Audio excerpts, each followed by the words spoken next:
तो hello and welcome back to my YouTube channel. तो आज हमारा टॉपिक जो है वो है सेल। ठीक है। तो आज हम पूरा सेल के बारे में पढ़ेंगे, पार्ट्स ऑफ सेल पढ़ेंगे, स्ट्रक्चर ऑफ सेल पढ़ेंगे एंड देयर फंक्शंस, क्या क्या फंक्शंस होते हैं सेल के। तो ठीक है, चलिए शुरू करते हैं। तो शुरू करने से पहले मैं एक बात बता देना चाहूँगा, मैं ह्यूमन एनाटॉमी एंड फिजियोलॉजी का जितना भी सिलेबस है सारा बी फार्मेसी का कवर करने वाला हूँ। आप चैनल को सब्सक्राइब कीजिए। तो चलिए वीडियो को शुरू करते हैं। सबसे पहले हम डेफिनेशन देखेंगे सेल क्या होता है। Cell is the smallest basic living structure and functional unit of life. ये सिंपल डेफिनेशन है इसकी। सेल क्या है? स्मॉलेस्ट है, basic living structure and functional unit of life है। बस ये इसकी सिंपल डेफिनेशन है। तो इसके बाद हम बात करेंगे पार्ट्स ऑफ सेल। तो सेल के कौन कौन से पार्ट्स हैं, ठीक है, जिसको हम डिफरेंट कंपोनेंट्स भी बोलते हैं और पार्ट्स ऑफ सेल। तो पार्ट्स ऑफ सेल में सबसे पहले हम सेल को डिवाइड करेंगे न्यूक्लियस में और साइटोप्लाज्म में। न्यूक्लियस को फिर दो पार्ट्स में डिवाइड किया गया है, न्यूक्लियर मेम्ब्रेन में, उसके बाद डीएनए आ गया, न्यूक्लियोलाई आ गया, न्यूक्लियोप्लाज्म आ गया एंड क्रोमैटिन आ गया। उसके बाद हम साइटोप्लाज्म की बात करेंगे। साइटोप्लाज्म में साइटोप्लाज्मिक ऑर्गेनेलीज आएंगे और साइटोप्लाज्मिक मेम्ब्रेन, जिसको हम सेल वॉल भी बोलते हैं। तो साइटोप्लाज्मिक ऑर्गेनेलीज में क्या क्या आएगा? ईआर आएगा, एंडोप्लाज्मिक रेटिकुलम, उसके बाद ribosome, Golgi apparatus, mitochondria, lysosome extra, ये सारी इसकी टाइप्स है। उसके बाद हम स्ट्रक्चर ऑफ सेल बताएंगे। तो इसके बाद ये है, this is the structure of the cell, ये इसके पार्ट्स है। ठीक है, कौन कौन सा पार्ट है? न्यूक्लियस आ गया, एंडोप्लाज्मिक रेटिकुलम आ गया, गोल्गी अपरेटस आ गया, माइटोकॉन्ड्रिया आ गया, लाइसोसोम आ गया, सेल वॉल आ गई। तो अब हम धीरे धीरे एक एक चीज़ करके पढ़ेंगे और उनका फंक्शन पढ़ेंगे, क्या क्या होता है। सबसे पहले हम न्यूक्लियस को देखेंगे। ठीक है, nucleus is the spherical and large part of the cell. Nucleus क्या है? स्फेरिकल शेप में होता है और लार्ज मतलब कि बड़ा part of the cell. Cell का सबसे बड़ा पार्ट क्या है? Nucleus. It contains nuclear membrane. ये क्या कंटेन करता है? न्यूक्लियर मेम्ब्रेन कंटेन करता है। Nucleoplasm, nucleoli and genetic material, DNA. ठीक, उसके बाद हम nuclear membrane is continue with endoplasmic reticulum. ठीक है, उसके बाद हम इसका फंक्शन देखेंगे कि न्यूक्लियस का क्या क्या फंक्शन होता है। तो it controls are cellular activities. ये क्या करता है? कंट्रोल करता है सभी सेलुलर एक्टिविटीज़ को।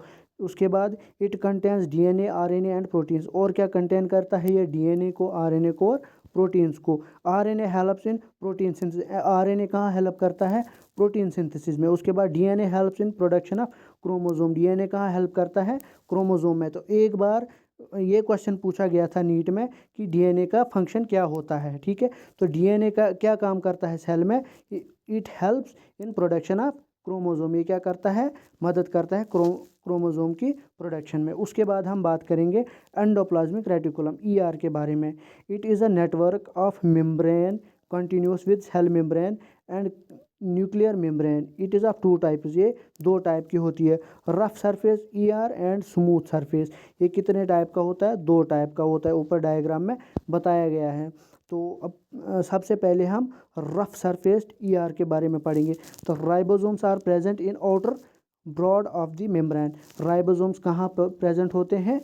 Outer side of the membrane.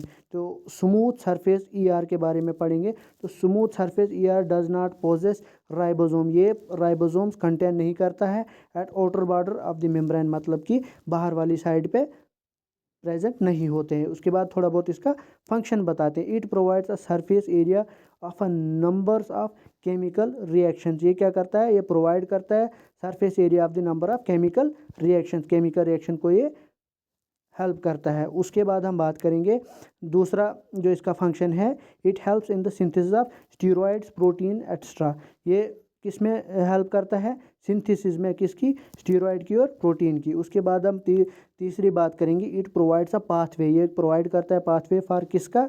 Transportation various chemical substances. किसके लिए? वेरियस केमिकल सब्सटेंसेस के लिए। तो it helps to contract the production of synthesis synthetic activities of the cell. और क्या करता है?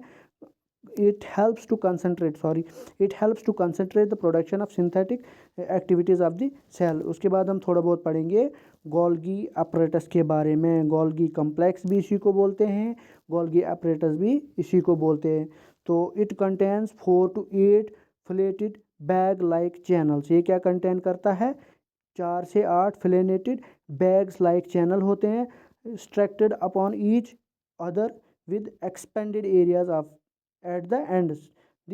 The structure looks like a network to fine threads or irregular granular material, hence called Golgi apparatus. It is located near nucleus. ये कहाँ present होता है? साथ में न्यूक्लियस के साथ में। तो गोल्गी apparatus का फंक्शन देखते हैं।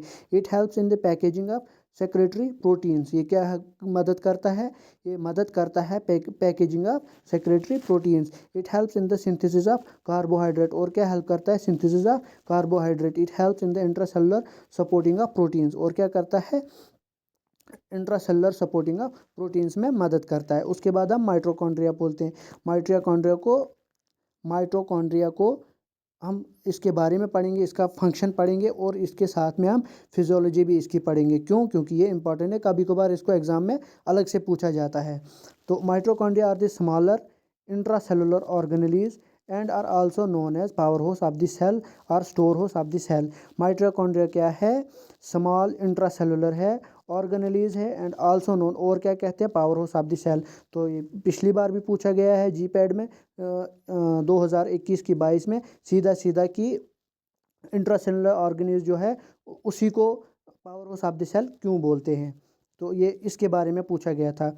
और store house of the cell, ठीक। It is bound by inner folded and outer smooth surface membrane.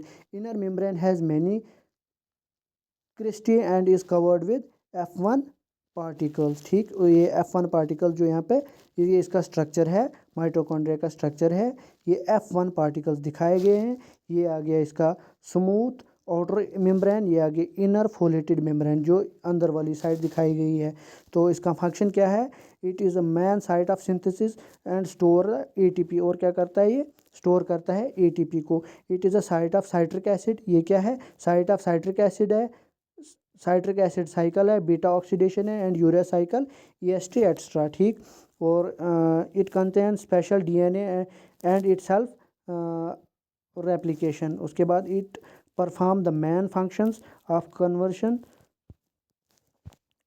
And transferred of cellular organelles. उसके बाद थोड़ी बहुत ये इसकी फिजियोलॉजी है। ये उतनी इंपॉर्टेंट तो है नहीं, अगर पूछा गया तो ये आपको इसके बारे में पढ़ना पड़ेगा। उसके बाद हम बात करेंगे लाइजोसोम के बारे में। तो लाइजोसोम क्या है?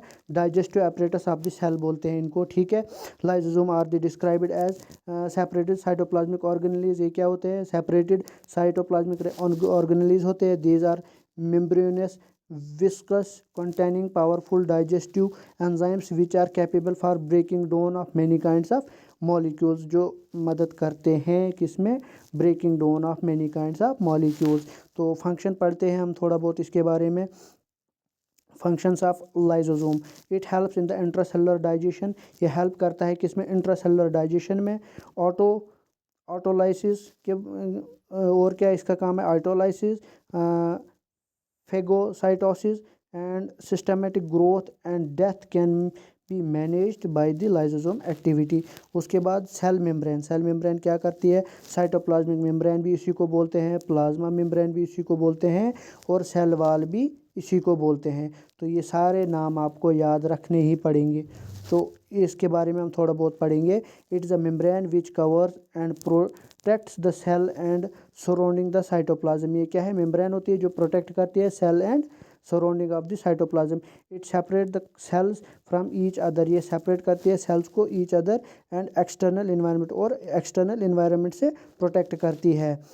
The cell wall is compose of proteins. Cell wall किससे बनी होती है? प्रोटीन से, फास्फोलिपिड से, कार्बोहाइड्रेट से एंड मिनरल्स एक्स्ट्रा। तो इसका फंक्शन क्या होता है? It covers and protects the cell and organelles. It give shape of the cell, ठीक। It is involved in the transport of molecules in and out of the cell। it informs the channel of the endoplasmic reticulum। it forms boundaries of the cytoplasm। तो ये सारे इसके function है। तो और भी है, अगर आप चाहे तो और भी लिख सकते हो। उसके बाद हम थोड़ा बहुत फिजियोलॉजी है सेल की, इसका हम अलग से एक टॉपिक बनाएंगे। आप लोग कमेंट कर देना अगर आपको ज़रूरत होगी, तो हम अलग से इसका एक टॉपिक बनाएंगे। तो उसके बाद हम जो मैं इम्पॉर्टेंट चीज़ें हैं वो मैं आपको बता देना चाहूँगा। उसके बाद हम थोड़ा बहुत इसका एक टॉपिक है stages of the cell reproduction. तो सेल की रिप्रोडक्शन कौन कौन सी स्टेजेस में होती? तो ये आपने 11th 12th में पढ़ा होगा बायो में। तो इसमें प्रोफेज होता है, मेटाफेज होता है, एनाफेज होता है, telophase. This is the complete of our cell. तो वीडियो अगर अच्छी लगी होती वीडियो को लाइक कीजिए, शेयर कीजिए और चैनल को सब्सक्राइब कीजिए, ताकि हम, और कमेंट में बता दीजिए कौन से टॉपिक पे हम वीडियो बनाए, तो हम अगला वीडियो जो है उसी टॉपिक पे बनाएंगे। तो चलिए मिलते हैं किसी दूसरी वीडियो के साथ, तब तक के लिए बाय।